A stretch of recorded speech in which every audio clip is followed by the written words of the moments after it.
Ladies and gentlemen, the all new KBOB 89.9 FM, Black on Black Community Radio.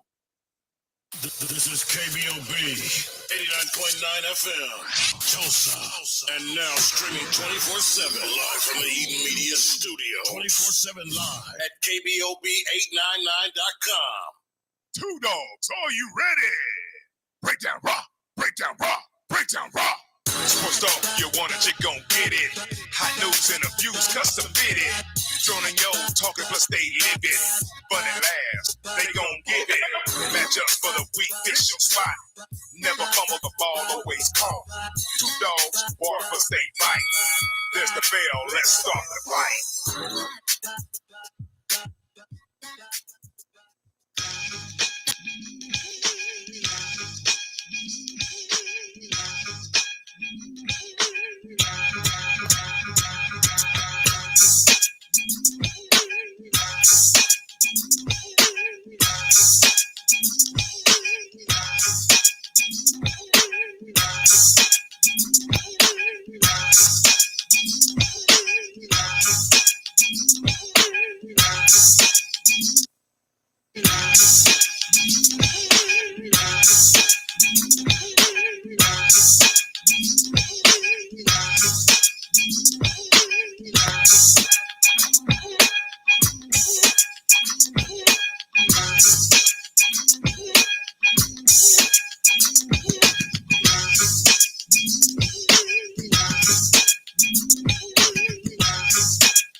What's up? It's the Two Dog Sports Talk Show coming at you this Tuesday afternoon here in Tulsa, Oklahoma, where it's you got this crazy weather here. It's cold and rainy.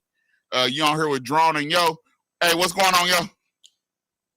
Bruh, this is why a lot of people stay sick around the town. You can't decide, last week you could wear shorts. This week you got to have on a coat and jeans. Hey man, didn't we have this talk last week? We said that you don't do spring cleaning food, but just you don't put your winter clothes up. You keep them out. Bruh, I almost put on my North Face today. I was like, man, it's supposed to be like this today and tomorrow, and then this weekend supposed to be in the 60s. It ain't supposed to be back 70 until next Monday. Yeah, it's crazy. But it's kind of cool. I like this because now the draft is Thursday. It'll be rainy, and it's supposed to rain this weekend. So guess what I'll be doing? I'll be watching the draft. Sitting at home chilling. Yeah. Hey, but we got a hot show for you now. We're going to go ahead and get into it. We're not going to do grandparent talk today because we got a special guest. We want to make sure y'all tune in. We got Mr. Wishbone Wizard himself, Thomas Lott, number 6, Mr. Bandana, the first black OU quarterback to ever start a game for Oklahoma Sooners. He will be on the show. But hey, man, we got to go ahead and get into it, man, because we got a lot to talk about. We got Aaron Rodgers talk about. Aaron Rodgers finally a Jet. It don't mean a cotton picket thing because they still ain't finna go to the Super Bowl. What say y'all? So this is what I don't get. Now he's talking about he gonna be at OTAs, he gonna be at mini camps. Well, when you had your new receiver squad in Green Bay, you didn't show up to none of that. Well, because he was. You gotta understand. If I'm tired of the woman I'm with, I ain't finna go all out.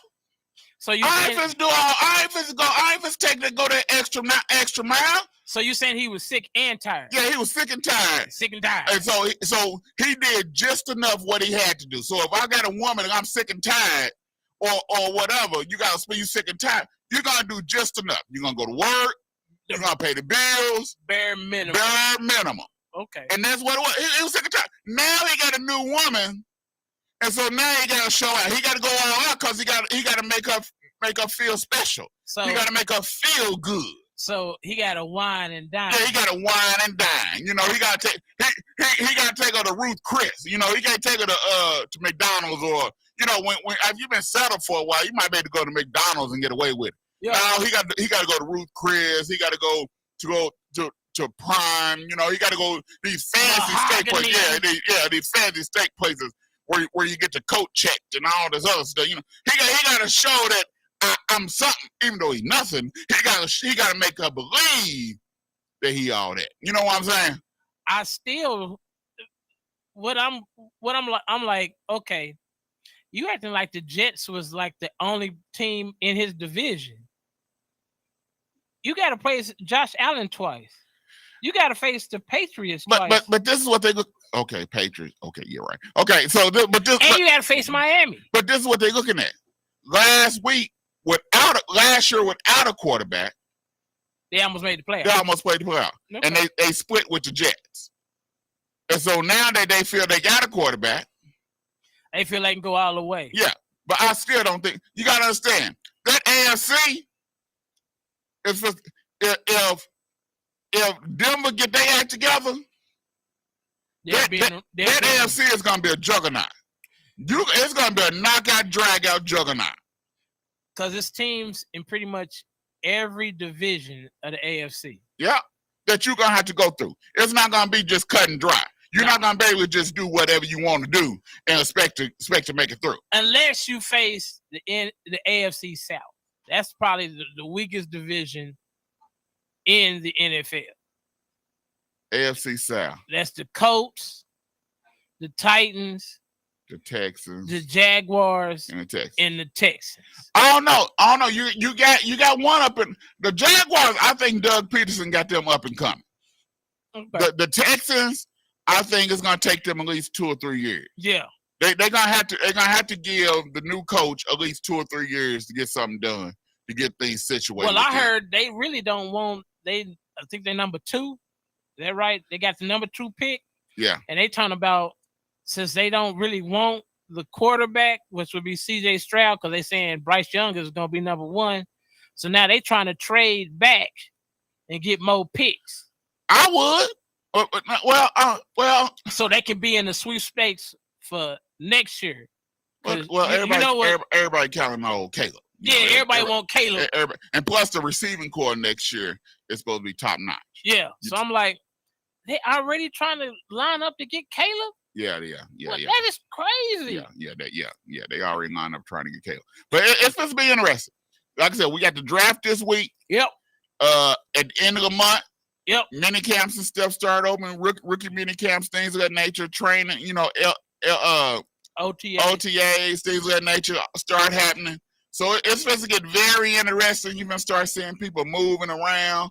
Who's going to go here? Cats going to get paid Lamar Jackson. Yeah, it's supposed to be interesting. Now, what's the key is, because there was a rumor for a minute there that Baltimore Ravens was looking at C.J. Stroud.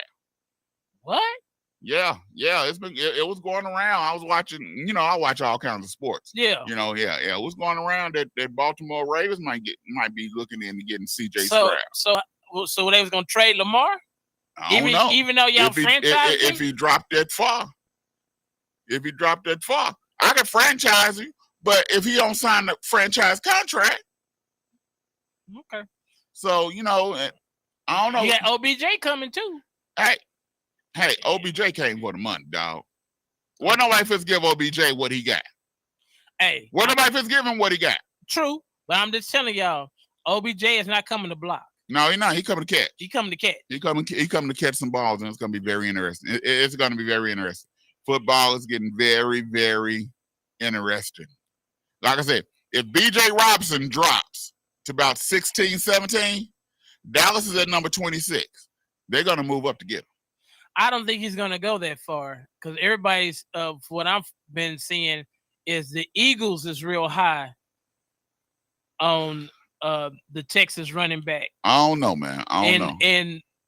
And they're talking about, because didn't they let Miles Sanders go? Yeah, Sanders gone. Yeah, they let him go. So they need a running back, and look who's coming down the pike. It's supposed to be interesting. The first 10 picks is supposed to be very interesting. Yes, we know who number 1 is going to be. Yeah, Bryce Young. But I hope CJ just goes to a right program where he can show that he's a top caliber quarterback. Because I hate when you put your film, you got film, It ain't like he ain't did everything he's supposed to do on the football field.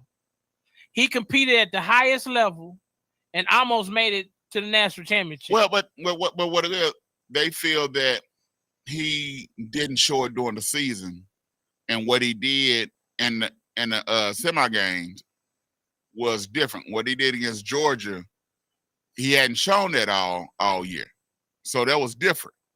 So, but you know, the longer things go, the more fault they find with you. Yeah, but it seemed like they only do this to a few. They don't ever like if you're like totally solid, they kind of don't say nothing. But if they have any questions, even though you didn't put out great film, they still want to nitpick and be like, well, we don't know. Yeah, he can make all the throws, but that's what they do. But okay, the Kentucky quarterback, his passing percentage is in the 50s. He's like 58% completion passing. CJ Stroud is 73. Well, they coming out on no. They not on Hound Levis no more neither. Well, they were talking about he was like the third or fourth quarterback, and I'm like, they not really too high on Levis. They say he get too caught up in his arm. Yeah, he tried to squeeze balls, and like it'll be a single coverage guy. He won't throw it to him. He'll throw it to the dude in double coverage. Who does that, yo? Yeah, they not too high on Levis right now. I'm like, bro, but they always do this. They hype up the one cat. He might not have a whole bunch of games, but he might have a elite arm strength, and so they be like, oh, he's the next best thing. Bro, if it's not on tape by now, it's not going to get on tape unless he go to a quarterback whisperer. It's supposed to be interesting. Like I said, it's supposed to be interesting. I'm just saying, bro, I just get tired of a dude who's played at an elite level in college, and he didn't put out excellent tape. And when it comes down to the nitty gritty, you show up and play ball. Leave the boy alone. The boy didn't show what he can do. Now, if the team likes, all he got to have is 1 out of 32 like him. Somebody he gonna get picked up. It just all depends on where he go. But we know we first go to a quick commercial. Right now we're gonna take a quick break, and then we'll be right back on the $2 Sports Talk Show. How to order chicken wings. Number 1, find a good wing spot. I know a wing spot, Max Wings. Number 2, decide if you want a combo or if you want to order a la carte. Huh? What's that? Well, combos come with chicken, veggie sticks, fries, and a drink for a discounted price. A la carte means that you order each item separately. Ah, okay. 3, decide if you want bone-in, boneless, or cauliflower wings, and then determine the delicious flavor you want on your wings.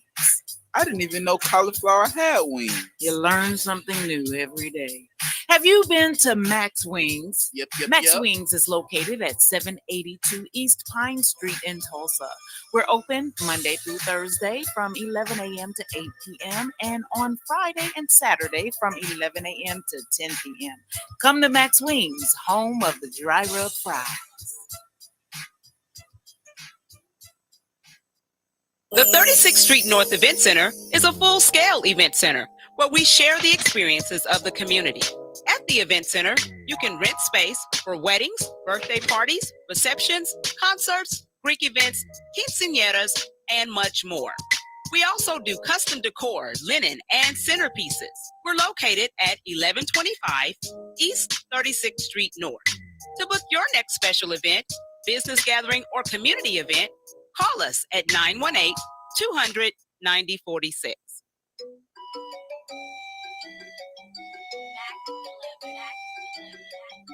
The devil gon' bless you, really to tempt and stress you. Money, women, we too, resist your soul, stuff we do. Your body's a temple, resist, deny that simple. Lust got you ready to bust like a pimple, filthy divide that temple. Ready to let loose, I might get to touch you. Met Bishop's wild, that's Tupac in the movie G. Watch out, that's the different topic, best believe you better stop it.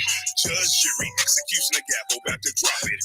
Life is is just a vapor, done too many capers. Check my resume, I got crimes up in them papers. Who licks like suckers, better yet now or later. Hit skid row, I'm so thankful for my savior. Righteous anger, Mac 11 is a banger. Shout out to Trey 9 and them kids up in the hangar. Stranger danger, satanic rearranger, bad, supposed to be good, vamps with the fang slur. My past life's a blur, don't know where I've been. Blacked out for years, woke up in the pen, drowning in sin through a life jacket. Now a savior, submitted to the spirit, receive God's favor. Dripping sauce, got too many flavors. What up, Muggy?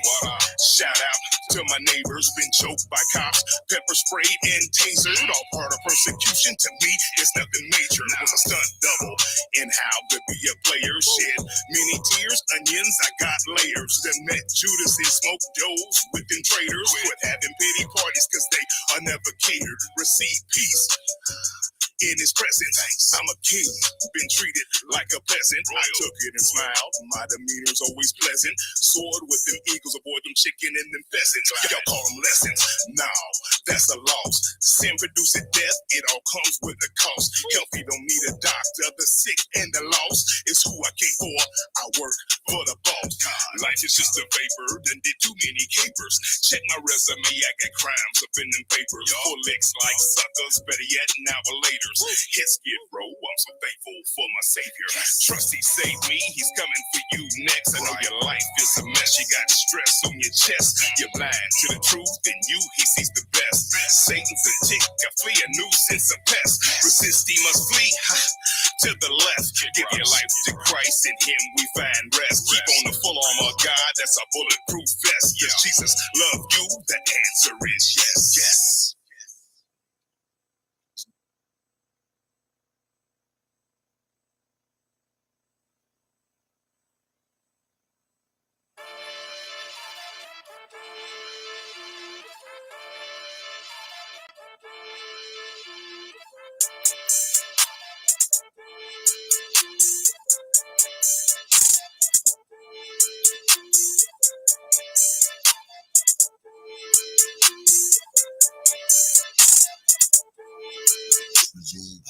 Get a slam dunk like man up. Enemy salty ran up. It's a foul move and one. Mistake, man. Jesus, I own my life. I'ma shine bright as a light. I don't need diamonds to shine. I just keep God on my mind, dog. Give him my altar like sign, watch me clean like fine, dog. Hey.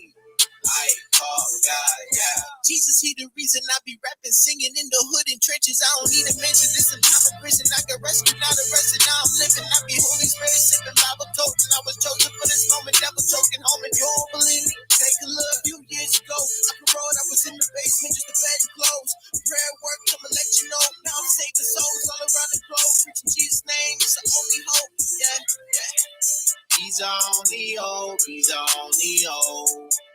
He's the only one that can save our soul. Yeah, double getting mad cause his tactics whack. I be stopping on the double like back to back. Yeah, back to back. Like back to back. Yeah, back to back. Like back to back. I almost got that pickle to assist. The zone was curved with the dish. MJ follow two fish. Isolation, big rich. Yeah. All we do is win. Resist the devil's sin. Back to fin. Forget the glamour and glitz. He put me out of the pit. I'm on fire, I'm lit. Living what I said. With a rock crossover, Jahara. Showa, easy to go. Supernova. Walls falling down. Bulldozer on the road. Range Rover. Yeah. GC saved my life. Garments are sparkling white. We are the bride of Christ. Rebuke Illuminati. We illuminating. Woke the bear, been hibernating. Mask off, quit perpetrating. God's truth, don't believe in faking now. He's our only hope. He's our only hope. He's the only one that can save our soul. Yeah, double getting mad cause his tactics whack. I be stopping on the double like back to back. Yeah, back to back. Like back to back. Yeah, back to back. Like back to back. Hey.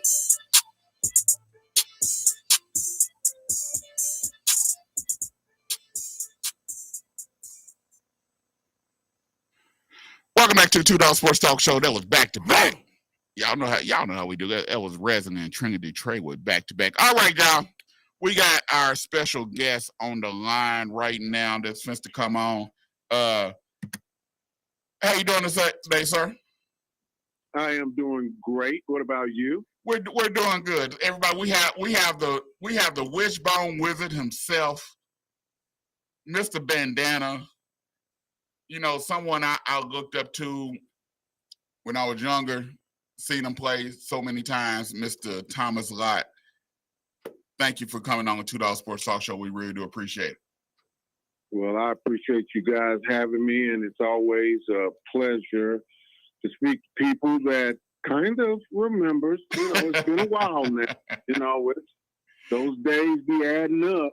So it's been a while since myself and my crew were out doing our thing. So I appreciate people that still remember us. Yeah, we're going to start a little bit. We're going to tell us a little bit now. You're originally from San Antonio, Texas. Absolutely. Yes, I'm from San Antonio, Texas. I left there to come to the University of Oklahoma. I was really blessed to come with a class that was pretty special. You know, we're still known as one of the top recruiting classes in college football because there were 13 of us drafted and 4 went as free agents and played. And 2 of guys in my class, Billy Sims and George Gumby, had hardship, so they were able to come back one more year. So we had quite a group there, you know, but to look at it, about 19 of us that went pro that year. Now coming from Texas, what made you want to come to the University of Oklahoma? Well, that's one of those things where I end up being an All-American, and all of a sudden I was being recruited by practically everybody in the country. And I thought I was going to go visit a lot of schools. You know, I just said it was unlimited. You could go to as many visits as you wanted to back then. And my people could not afford for us to do much traveling when I was young. So only traveling we really did was interstate, maybe to Houston or Dallas or, for a weekend or something. So I never really had an opportunity to visit other states and go around. And, some people get to leave the country, get to go on vacation places. We didn't get to do that. So when I got my opportunity, I was thinking I'm going everywhere. Every weekend I'm flying somewhere. I'm going, hey, I'm getting ready to go see this country, if nothing else. And what happened was, after my third visit, it really got old quick because I'd leave Friday evening right after school, and I wouldn't come back until Sunday evening, and I just didn't have a weekend. And all of a sudden, it's like I'm gone. I don't get to enjoy the weekend at all. And I decided, I'm going to stop messing around. I'm going to get serious about what I'm doing and try to figure out the best place for me. And at that time, the Wishbone kind of helped me make that decision because I was all conference running back and all conference corner back, ran back punts, ran back kickoffs. I did quite a bit. I never came off the field. Let's put it that way. Okay. I played quarterback. I played about a year and a half before I went to college because of an injury to our quarterback my junior year. The second game, he tore his knee up, and during the game, the coach calls me to the sideline, and he's telling me as I'm jogging over there, I need you to go to quarterback, and I didn't know he was talking to me. I had played a lot of positions. but I didn't really want to play quarterback. Never thought about playing quarterback. And I tell people the story as I was jogging over there when he was kind of pointing my way and telling me that. I turned around to see who was behind me, and there wasn't anybody behind me. So I get to him, and he said, "Look, I need you to go to quarterback." And I'm coach. Never played quarterback before. Don't really know what to do. He said, "Well, I will send a play in, and I'll tell them to tell you what to do." Was basically, I had a teammate, Billy Taylor, who ended up going to Texas Tech and playing for the New York Giants for a number of years. It was he and I, and he told me, "Well, I'll tell you to fake the Billy and keep it, or give it to Billy." And that was pretty much it. And we both rushed for over 100 yards. And he told me after the game that I'm going to have to leave you at quarterback. I don't really have time to develop anyone else right now. And at the end of the year, I will, put you back at your position. You're running back, cornerback. And I love playing football. I didn't want to come off the field. And I said, "Well, I'm a team player. I'm going to do what I have to do to help us win." And I did everything I possibly could do that year. And the following year, I ended up being an All-American. And when I made that decision, okay, I'm going to have to hedge my bet by going to a wishbone school. That way, if they decided to leave me at quarterback, at least I didn't feel like I would be behind most of the other quarterbacks, because we didn't throw in high school. I really didn't know how to pass the ball. Could I throw a football? Yes, but so could some linemen. There's plenty of people can throw a football. There's a difference from throwing one and being a passer, and I just never was taught that until, I got to the University of Oklahoma, where I started to learn a little bit, but not much. So when Barry Switzer came and talked to you, did he let you know that he wanted you at a quarterback position, or did he want you for something else? No, there was no question. All of the wishbone teams wanted me to play quarterback. So there was no question he was recruiting me as a quarterback.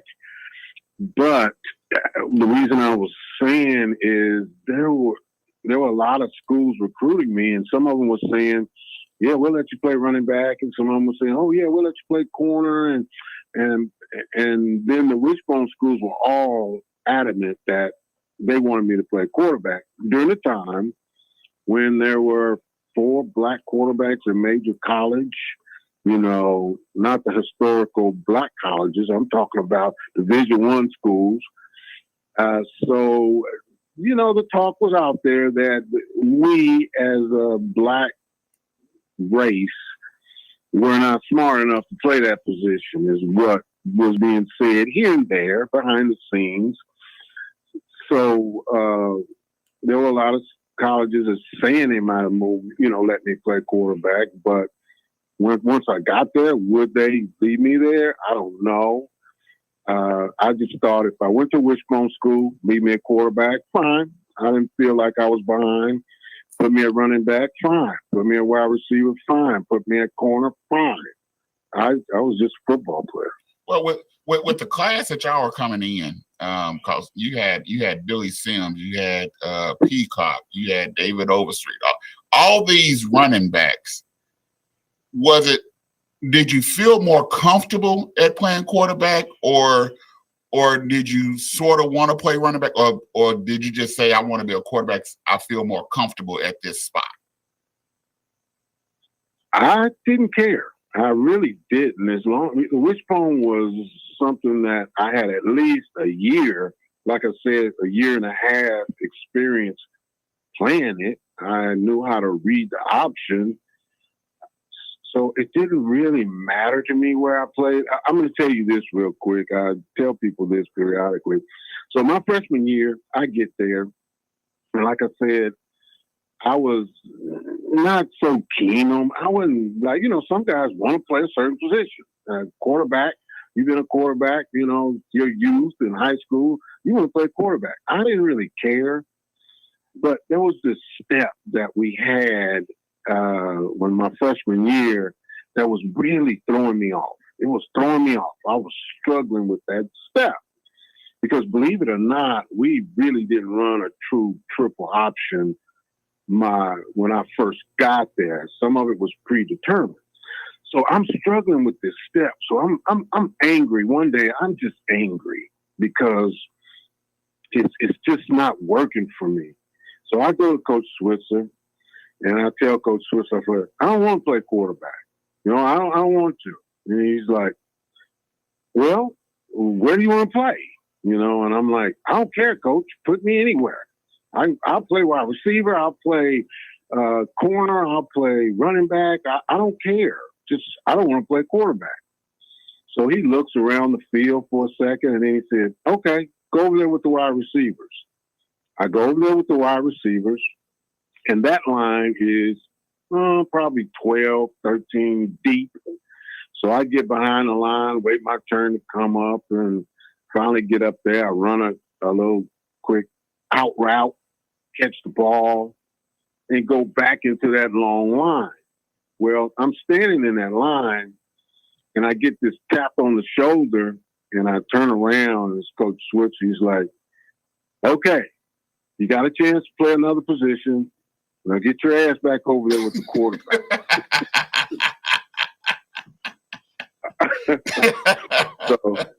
So I trot my butt on back over there, and I guess you could say the rest is history. Yeah, because the name that your nickname that's not well known is you was Mr. Wizard.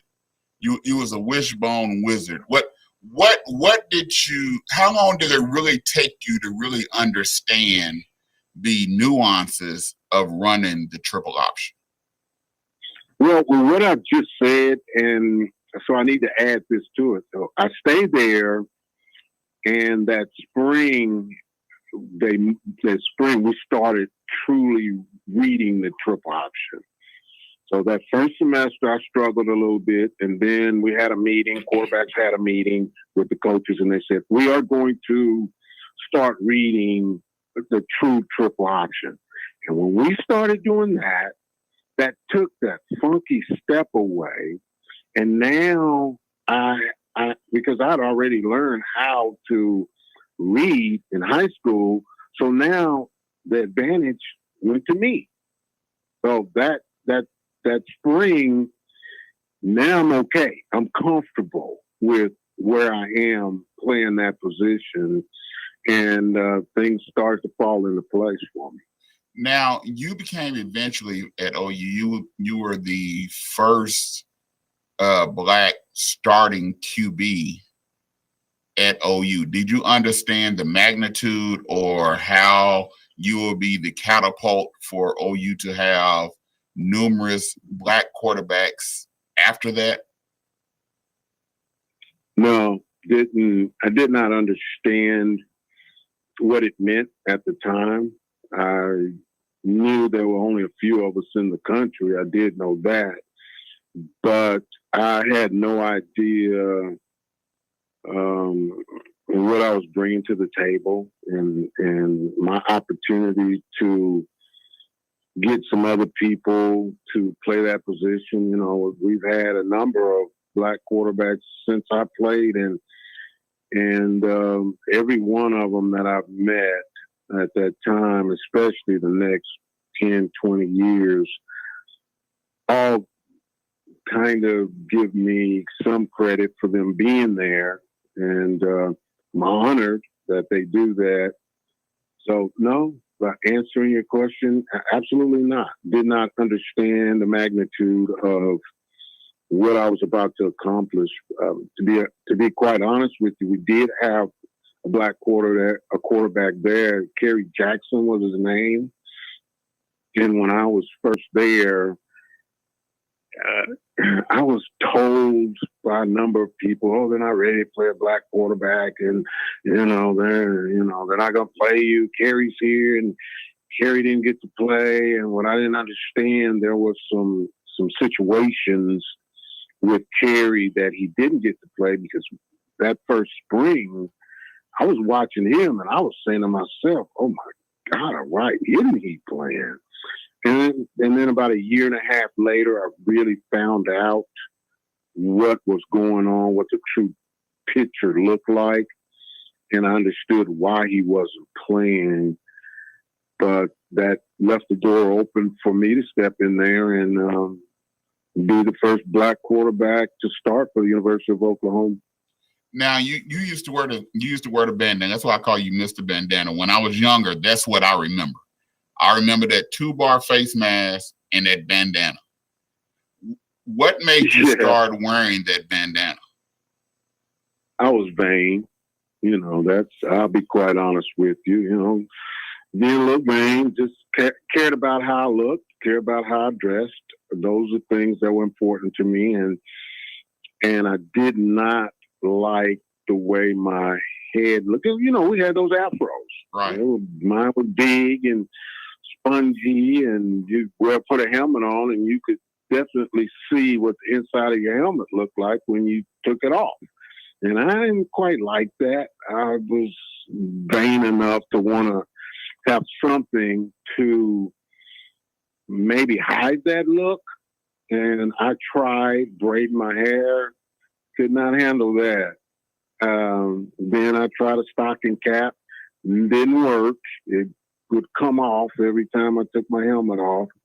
And we had a young man from Louisiana. His name was Doug Morgan. He would have been another one of those guys that would have been very special in our group. He ended up staying just that first year, and he left and went somewhere else. But he just wore a bandana. And one day we were sitting and talking, and he had his bandana on. I said, Doug, teach me how to tie that. And he taught me how to tie it. The only difference between the way he wore it and the way I had to wear it was he tied his up, and there was a knot like right in the back of my neck where my helmet was. So because of that knot, I had to let it hang down outside of the helmet. Other than that, I just started wearing it. That first semester that I was at OU, I wore it. I should say that whole year, not just that semester. I wore it because I wasn't playing. I didn't start. And nobody said anything to me about it. Not one press person, not a coach, not a player. No one said anything to me about it. Then that following year, I started against Texas. It just slowly started to turn into basically have a life of its own. And right now it basically has that. I mean, I don't go to too many places, especially functions that people always ask me, what happened to those bandanas? And I happen to have one at all times. I like to tell people, you never know when I'm going to run into a Longhorn somewhere. I'm going to have to throw it on and we're going to have to get it. Now you got the life of NIL now. Do you ever think about what it would be like if you were playing now, if you had NIL back then, to what you can do with those bandanas? Oh, do I think about it? My goodness. I worked really hard not to think about it. I know that, it was tough on us. We did not reap the benefits that we probably should have. That's why right now I don't feel sorry for the NCAA, the colleges. Some people ask me, well, don't you think it's ruining college football? And I'm like, no, because the people that ran college football, they ruined it. They should have taken care of the players when they had the opportunity to take care of them. They didn't. So I'm happy for the players now, and they're reaping the benefits. They were selling T-shirts with my name on. That Oklahoma had different types of T-shirts with my name on them and jerseys with my name on them. And, I know one in particular, I saw it a lot, and it was Sooners got a lot. That's what it said on there. And there was LOTT, not LOT. And I didn't get a penny for that, which that's just the way it was, but we struggled. People thought we were as good as we were. People were doing everything for us and doing different things for us. And that was not the case because, number one, people were afraid to get the university in trouble because we had just come out of being on probation. Switzer told us at the beginning of the year that the NCAA had an agent that was going to be in Norman all year, just waiting for us to trip somewhere and do something wrong. So we struggled, man. So I don't feel for anybody that's getting an opportunity right now. I don't feel for the organizations, the NCAA, because they should have taken care of players years ago. So I think it'll calm down in 6-7 years from now. They'll learn some things, they'll change some things, come up with some rules that will help. But as of right now, they're getting what they deserve. There's chaos right now, and they deserve it because they didn't care when they had opportunity to care. They did. So what was it, going back to your playing days, what was it like to play with the amount of stars, NFL elite players that you played with? What was that like? What was the atmosphere? We were family. We looked at each other as brothers. You just don't get any closer than we were. There was none of that jealousy, none of that. The one thing that I learned about winning, you have to somewhere along the line become a family. If you're winning championships, you have to care about each other. And that's the one thing that I did not see last year at the University of Oklahoma. They were family. They didn't care about each other the way we did. And part of it is because of the way college football is now. And part of it is because it takes time to really develop into being really friends.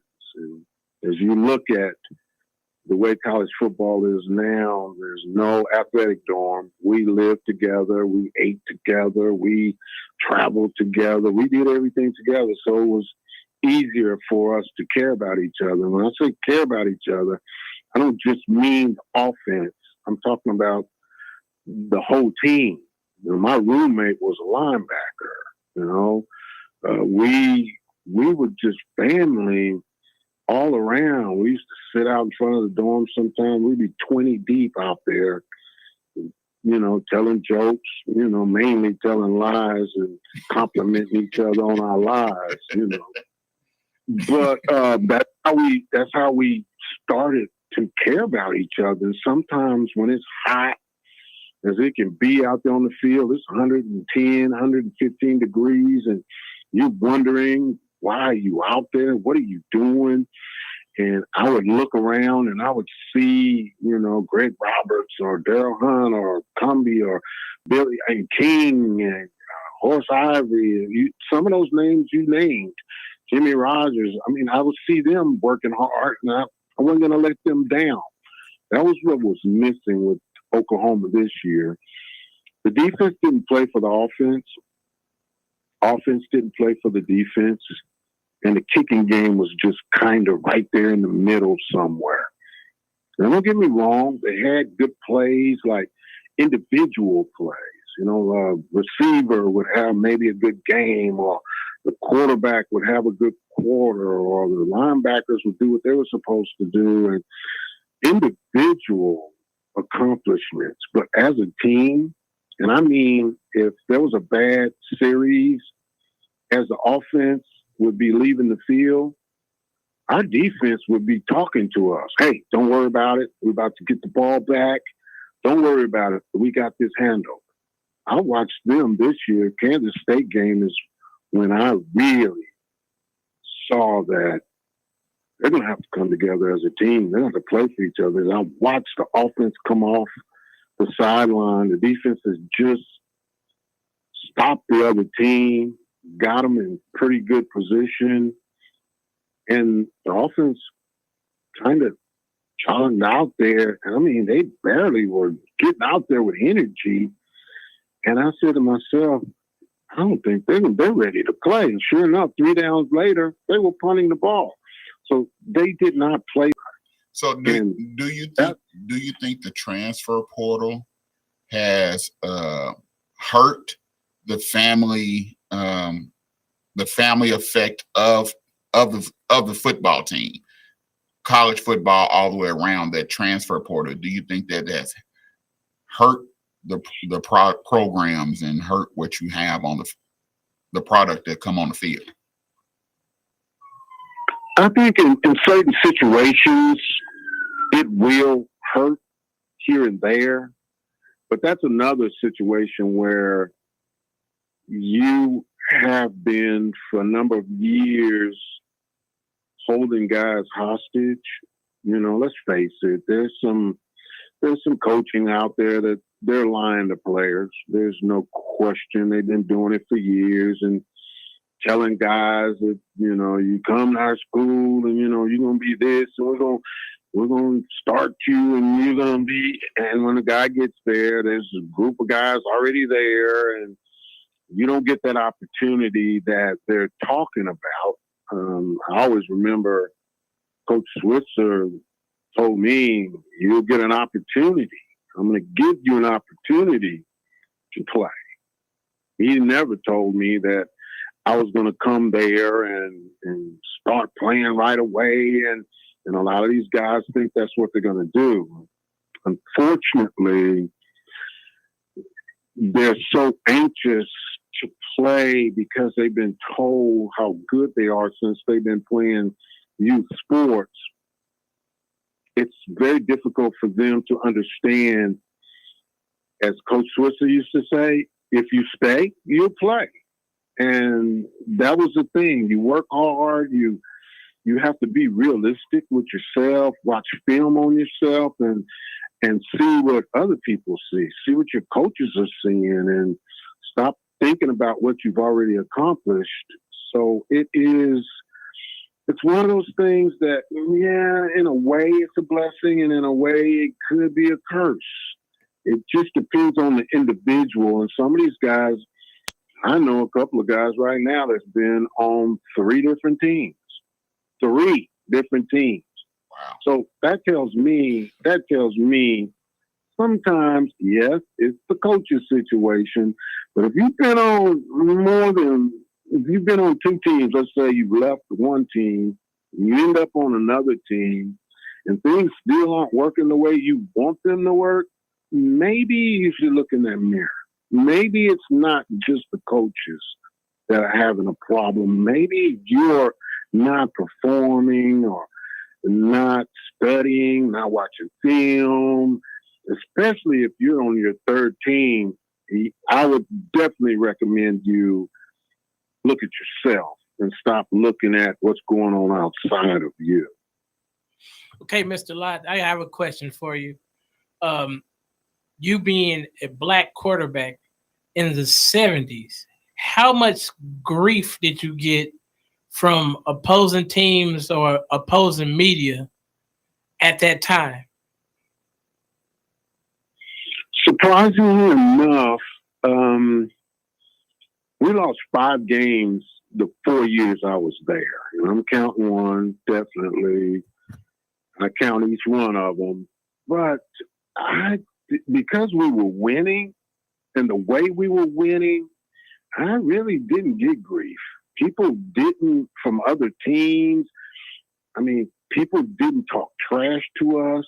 You know, I like to look at, we carried ourselves with class and dignity, and we won with class, and we definitely lost those games with class. There's been some teams that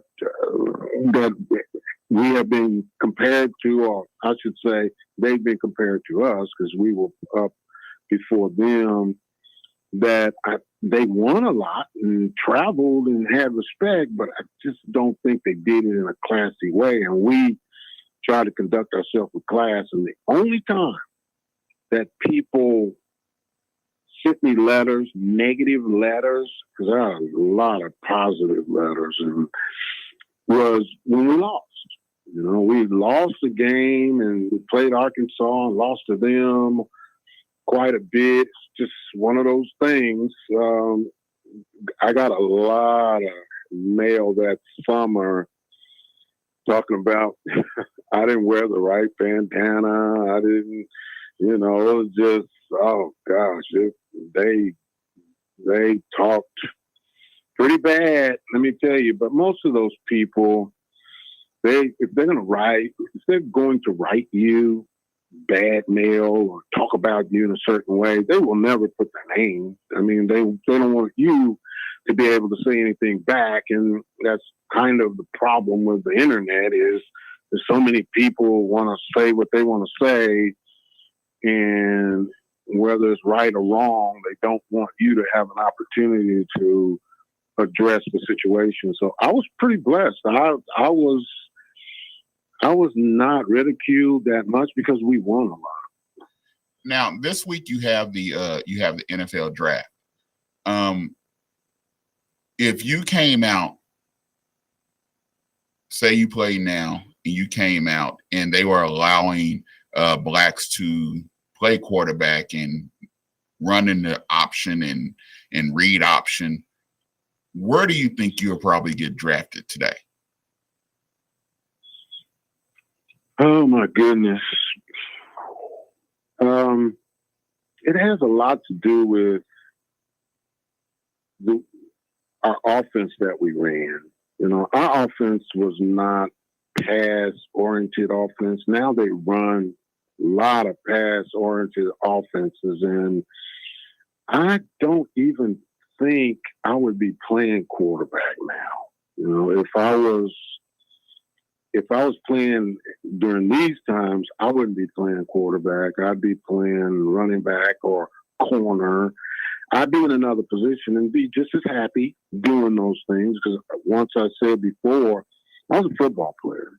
I didn't like coming off the field. I loved playing, so I would not play quarterback at all. And speaking of running the option in the NFL, I was told that we could not run the option in the NFL because the quarterbacks would get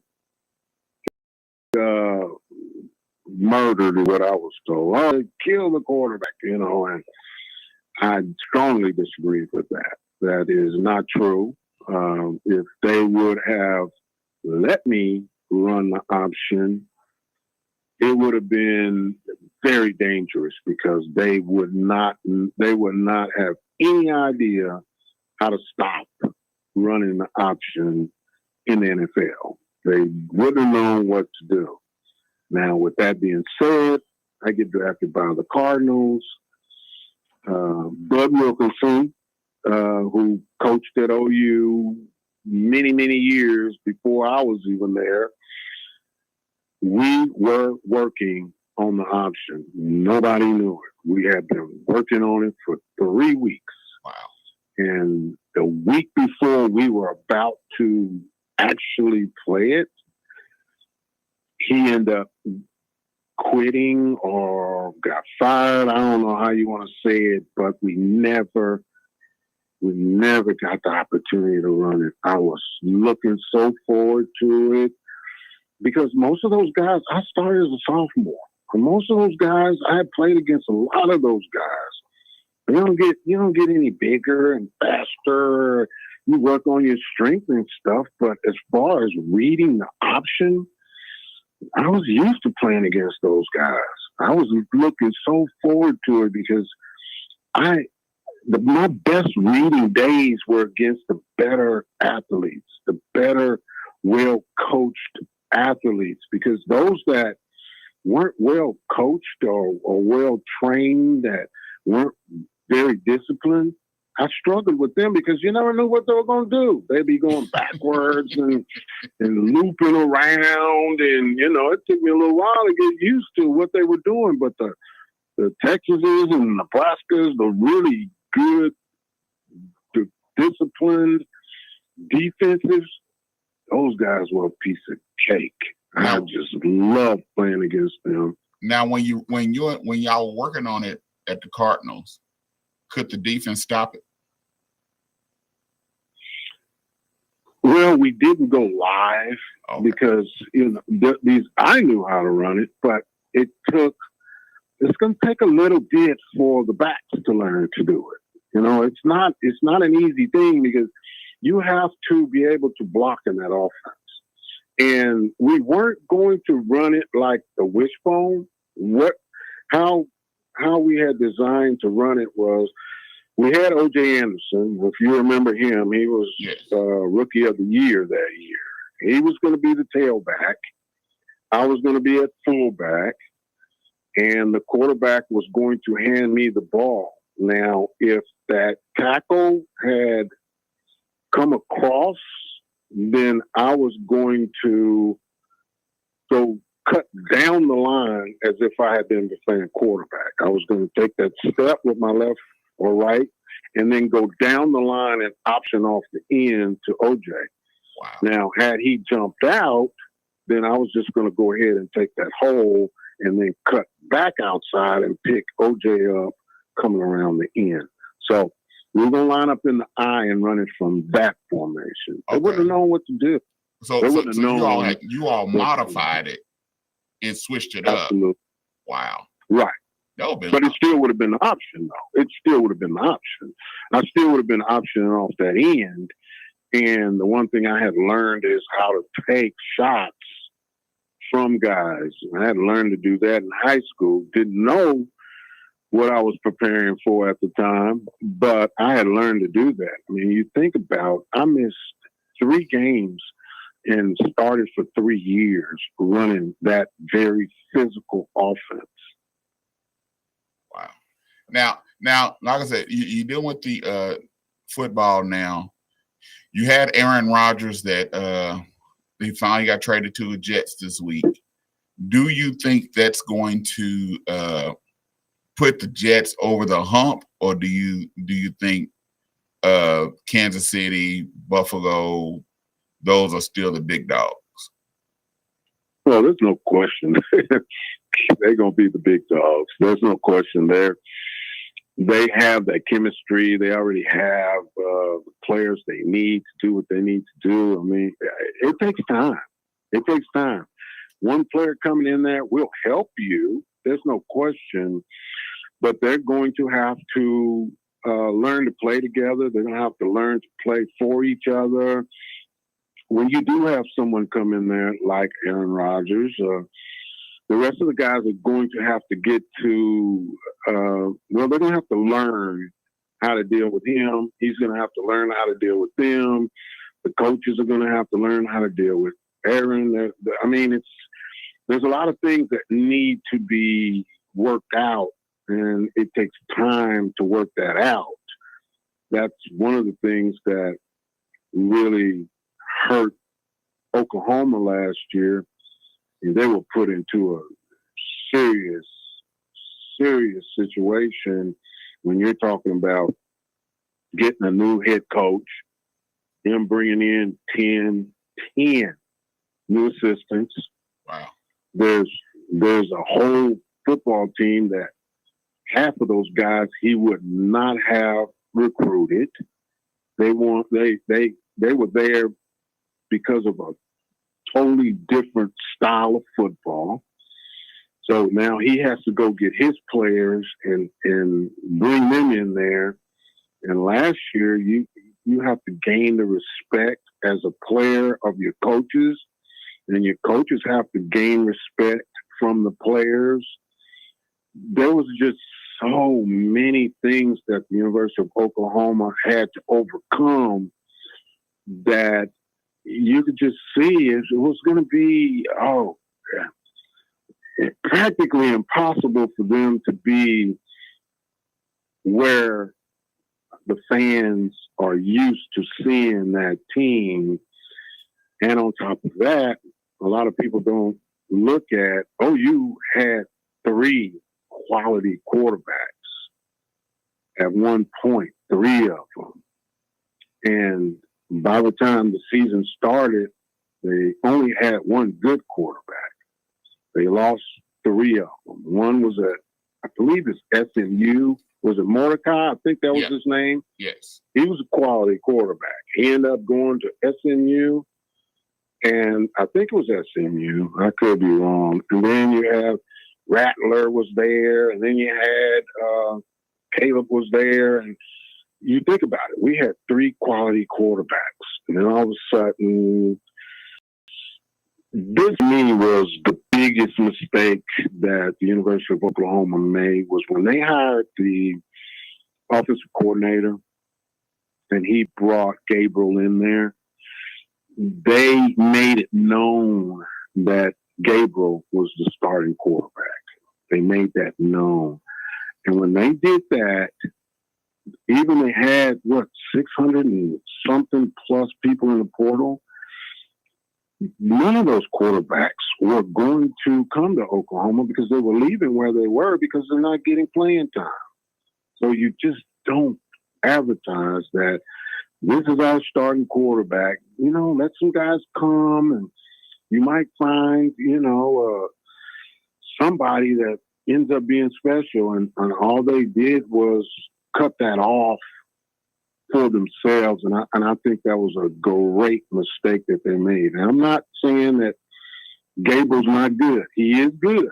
There's no question at this point. But is he great? I don't think he's great yet. He could end up being great this year.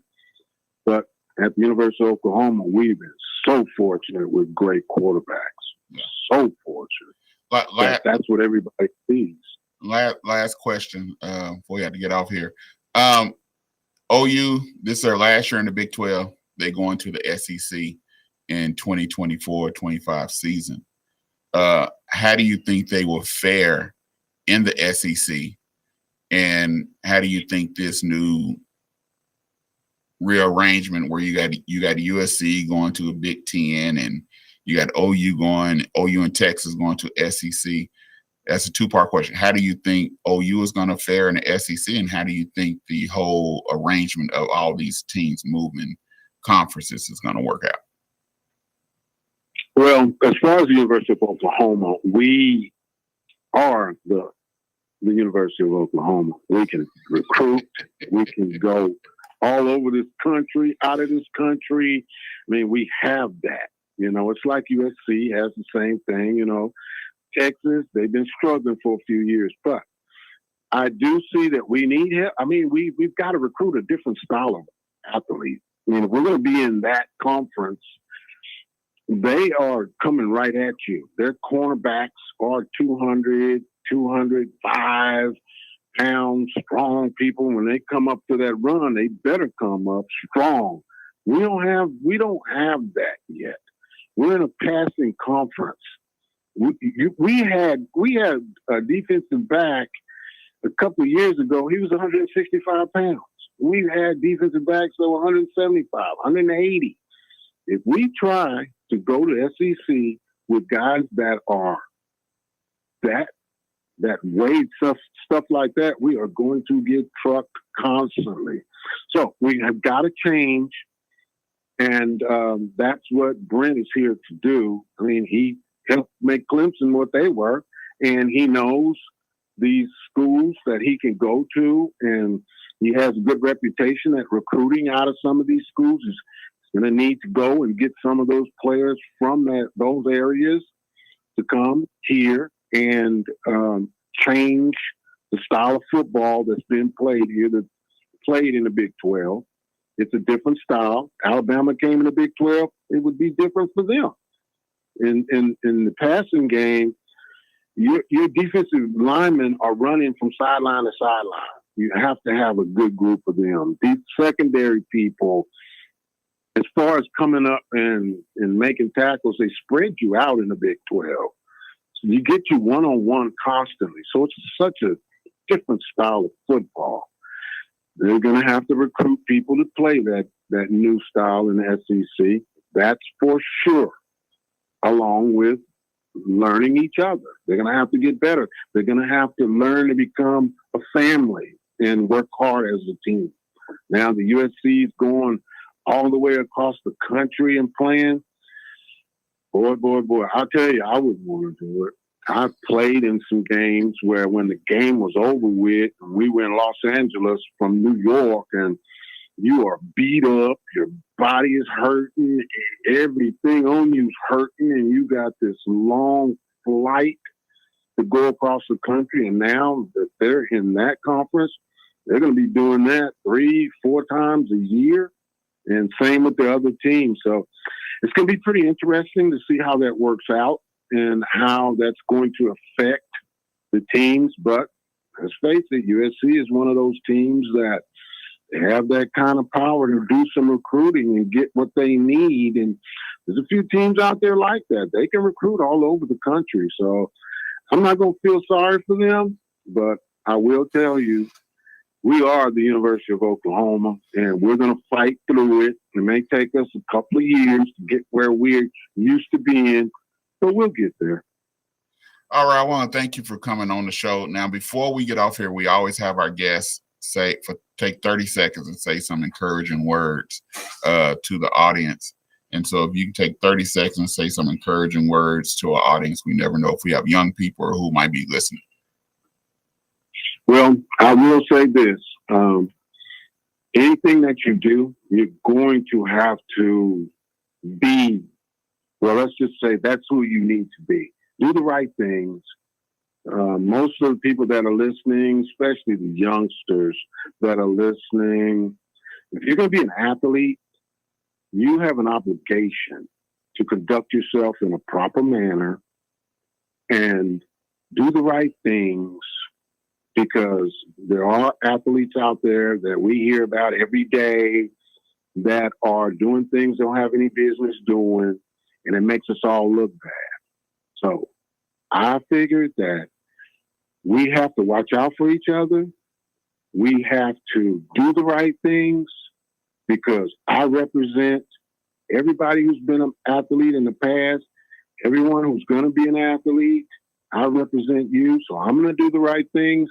And you, as a young man or young lady, are going to represent me. And I ask you to conduct yourself in a proper manner so that we can get some of this negative things that people say about athletes out of the press. All right. Thank you so much. We appreciate you for coming on the $2 Sports Talk Show. Hey, we're going to have to meet in person. I never was able to meet you when I was younger with my uncle. I met Billy Sims, and the Selman brothers grew up with my parents. So, but I never was able to meet you. So one day I hope soon that I'll be able to meet you in person. You are in Tulsa, right? Yes, sir. Okay.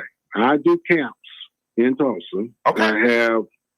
I have an all sports camp that I do that I start in June. And we're going to be in Haskell, Okemah, Fowler, Glenpool, Bristol, Omogie, Willita, and Kellyville.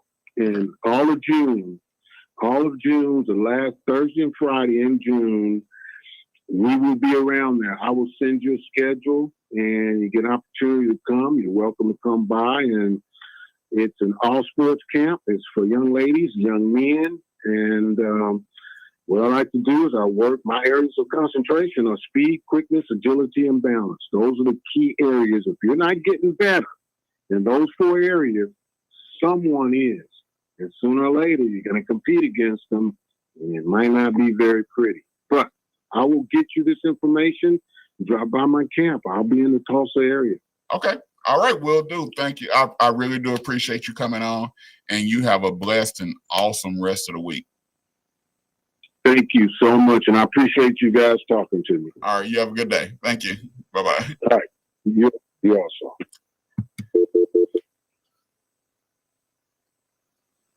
That was Mr. Thomas Lott, Mr. Wizard Wishbone with.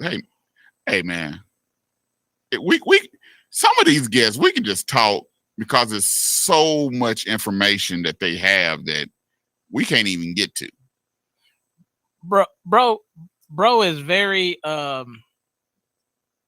well spoken, and he can talk, bro. Yeah. If we would have been 2 hours, we would have been on here for 2 hours, bro. Easily. Because he wasn't stopping, he was going the long version of the answer. Yeah, and that's what you deal with, and you like it.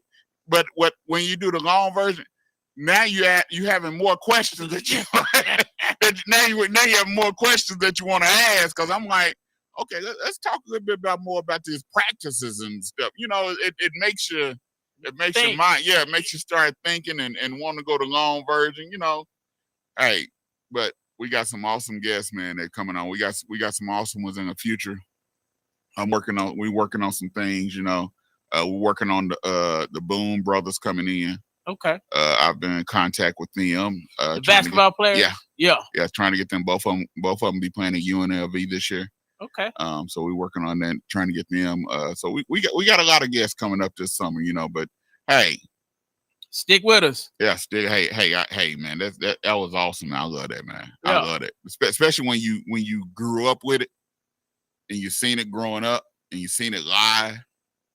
And so but he played for the Cardinals and he played for the New Jersey Generals in the USFL.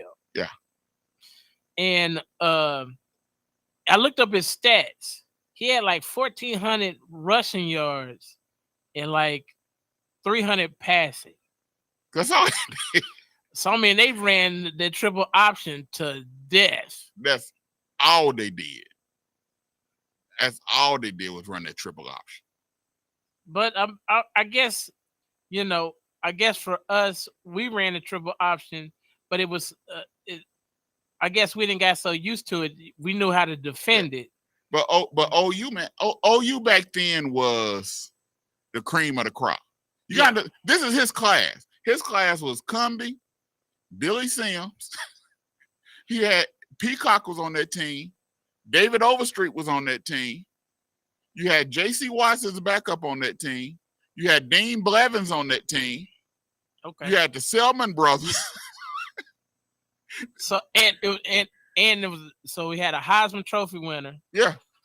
And 19 cats that went to the NFL. Yeah. You had all on that one squad. Yeah. OU. This is why people get so upset with OU now, what they see, because they knew what it was back then.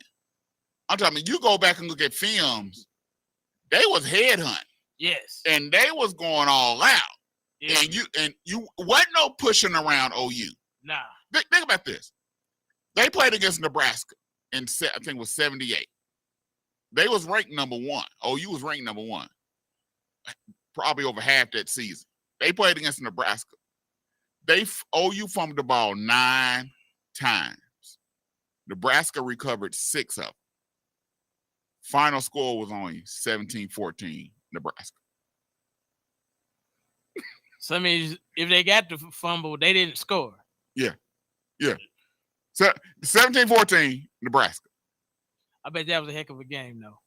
But imagine a team fumbling the ball now 9 times. Oh, yeah. They get blown out. Blown out. It'd be 63-6. They fumbled the ball 9 times. Other team recovered 6, and they only lost by 3.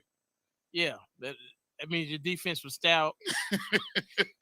And it was some showing of slobber knocking going on off in them holes. Yeah.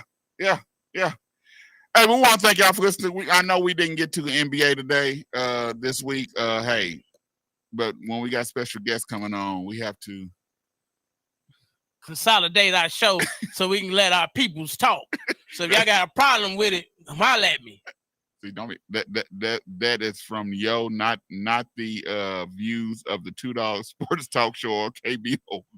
So if y'all come holler, you come holler at yo. Don't come to me and Trey. We ain't got nothing to do with it. Hey, I take on all comers.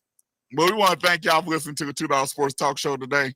Hey, I want to thank our special guest, Mr. Thomas Lott, formerly of the Oklahoma Sooners, first black starting quarterback of the Oklahoma Sooners, triple option, wishbone wizard. We want to thank him for coming on the show. We want to thank y'all for listening. We really do appreciate it. Yeah. Hey, make sure y'all tune in next week. We're gonna be talking ball next week because the basketball NBA playoffs is heating up. Yep. The draft. Can the Milwaukee Bucks come back from a 3-1 deficit? We don't know. Yes. Will the Lakers finish out Memphis? Yes. What's gonna happen between Golden State and Sacramento is tied 2-2. Golden State is gonna win. Fox is hurt. New York Knicks. Will the Cleveland Cavaliers come back and tie up the series between the New York Knicks and the Cleveland Cavaliers? Yes. We don't know, but you will know next week, and we will talk about it here on the $2 Sports Talk Show. Thank y'all for listening. You bark at us. We bark back. To the beat, y'all.